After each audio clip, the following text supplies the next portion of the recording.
Sharon, break it down. Ads and data on an omni-channel strategy. How does that look for us? Yeah, so now I think we're going to kind of double click into that example I was just talking about, which is, so what is ads and listings on Google? This is an example of an integration that BigCommerce has built in partnership with our partners at Google that makes it really easy for small people who are just getting started on Google to easily off their account, sync their catalog, place their pixel, and then buy ads if they want to or not.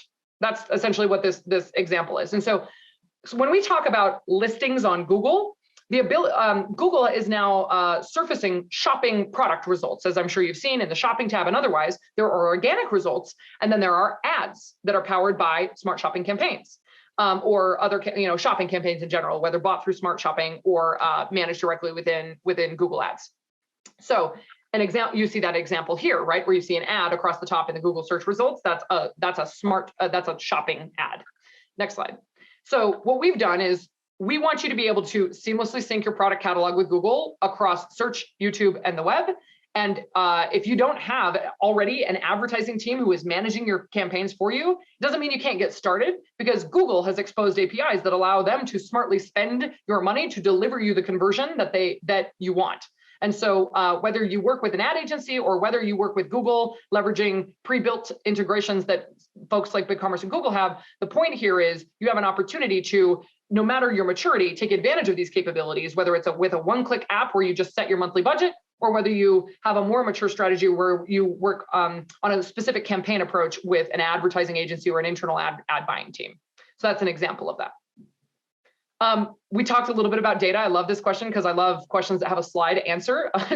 Elevating the shopper experience across channels requires data, and 90% of data and analytics decision makers see that increasing the use of data insights is a huge priority for them in order to be able to drive business decision making. And so, it allows you to do things that we were already discussing earlier, like identify trends in supply and demand, democratizing the data by empowering teams with self-service tools, all of these things that allow you to kind of give the insights that will move your business forward. Next slide. And so what we have is an approach towards our open data, best of breed data partnership. So this kind of really checks the box on what you were talking about with analytics and how can people use that information that's coming back from those channels in order to drive their business forward. We have the same approach that we have with channels on the data side, which is various different data warehouses. We have a free integration into Google BigQuery, business intelligence tools. So no matter what you're using here, this is kind of the suite of data tools that we see merchants start to adopt depending on where they are in their maturity. So you might be using a customer data platform to harmonize all of the experience touch points happening across the customer journey. You might be using a personalization tool that takes that data and then delivers personalized experiences across those various different channel touch points, whether it's personalized email or text messages or product recommendations on your site.